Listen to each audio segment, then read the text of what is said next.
पंचक शांति का जो प्रयोग है कब करना चाहिए, पंचक शांति कैसे करना चाहिए, और पंचक शांति ना करने से क्या अहित होता है। 5 नक्षत्र पंचक के बतलाए गए हैं।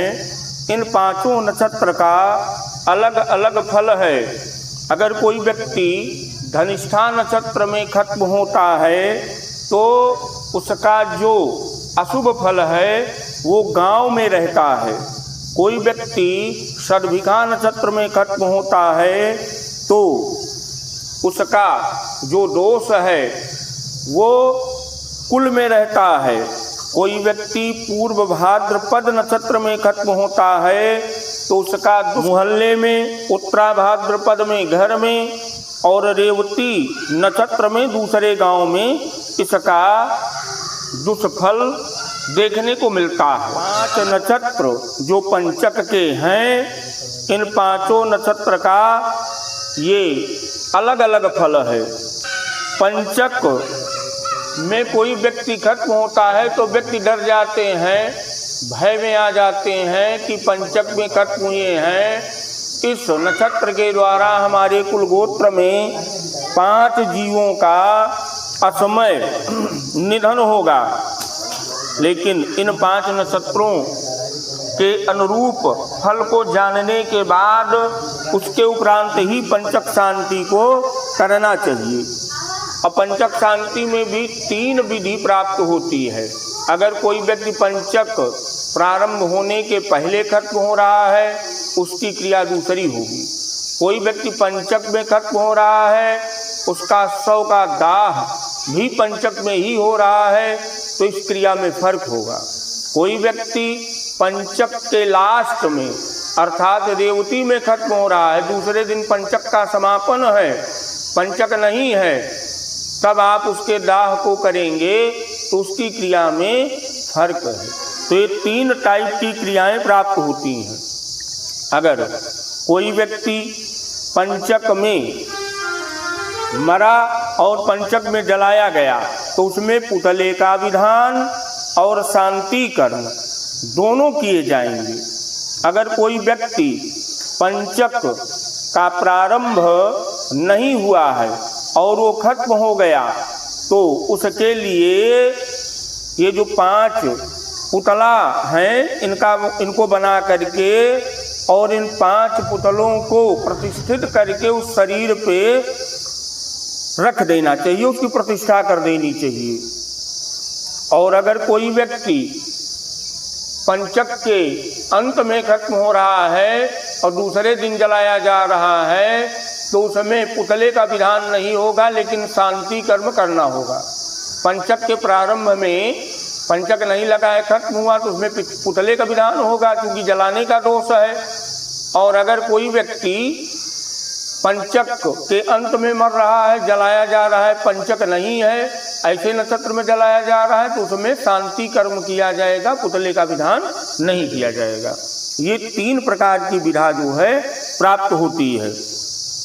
तो इसको विधि विधान पूर्वक पंचक शांति को करना चाहिए। जब व्यक्ति खत्म हो तो पंचक में खत्म है तो जो पहला पुतला होता है वो प्रेत वाहाय के लिए होता है, दूसरा प्रेत सखाय के लिए होता है, तीसरा प्रेत पाय के लिए होता है, चौथा प्रेत भूमि पाय के लिए होता है और 5वां प्रेत हत्रे के लिए होता है। यही 5 पुतले को प्रतिष्ठित करके रखना चाहिए।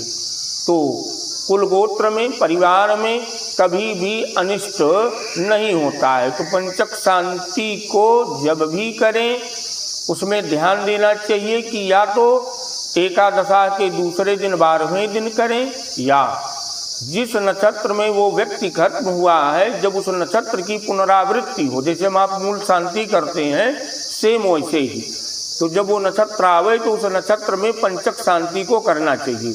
लेकिन जब भी मुहूर्त का शोधन किया जाए, मुहूर्त देखा जाए तो उसमें देखना चाहिए कि वो नक्षत्र पंचक शांति के समय पूर्ण रूपेण होना चाहिए। नहीं तो पता लगा 10 बजे वो नक्षत्र का समापन हो रहा है और इसके बाद आप दूसरे नक्षत्र में जो है हवन पूजन आदि सुकर्म को करवा रहे हैं, तो ऐसा ना करें। उसमें पंचक का जो नक्षत्र है जिसमें वो जातक खत्म हुआ है, वो नक्षत्र पूजन के समय विद्यमान होना चाहिए। तो पंचक शांति को करने के पहले जो क्रिया को करने वाला व्यक्ति है, जो अपने सगे संबंधी, माता पिता, परिवार के निमित्त क्रिया को कर रहा है, शुद्ध वस्त्र आदि को धारण करके शुद्धासन पे बैठे और आचमन प्राणायाम के उपरांत स्वस्ति वाचन, गणेश जी का मनन चिंतन, भगवती पृथ्वी का ध्यान मनन चिंतन, प्रधान संकल्प, और प्रधान संकल्प में जो भी पूजन अर्चन यजन पाठ जब करना है वो उसमें प्रतिज्ञा संकल्प में बोला जाए। गणेश गौरी का ध्यान, वरुण भगवान का आवाहन, उनकी प्रतिष्ठा, गणेश गौरी जी का आवाहन और उनकी प्रतिष्ठा, सूर्यादि नवग्रह का आवाहन, उनकी प्रतिष्ठा, षोडश मातृका का आवाहन, उनकी प्रतिष्ठा, और जो ये 5 नक्षत्र हैं पंचक के, इनके निमित्त बीच में सफेद कलश, अग्निकोण पे काला कलश, नैऋत्य कोण पे हरा कलश और वायव्य कोण पे पीला कलश, ईशान कोण पे लाल कलश, ये 5 नक्षत्र के 5 कलश होने चाहिए। इन नक्षत्रों में क्रम से ईशान कोण पे ताम्र प्रतिमा, अग्नि कोण पे लौह प्रतिमा और नैऋत्य कोण पे शीश की प्रतिमा, वायव्य कोण पे स्वर्ण की प्रतिमा और बीच में चांदी की प्रतिमा होनी चाहिए। इनका पूजन अर्चन यजन करने के उपरांत मृत्युंजय अर्थात भगवान भूत भावन सांब सदाशिव जी का आवाहन पूजन और उनकी प्रतिष्ठा ताम्रमयी स्वरूप में करना चाहिए। उनका भी पूजन अर्चन करने के उपरांत चतुर्दश यम का आवाहन पूजन करके तब हवन आदि सुकर्म को करना चाहिए। तो इससे परिवार में कुलगोत्र में फिर अनिष्ट नहीं होता है। 5 ब्राह्मणों के द्वारा इस पूजन अर्चन को करना चाहिए। श्री सीताराम।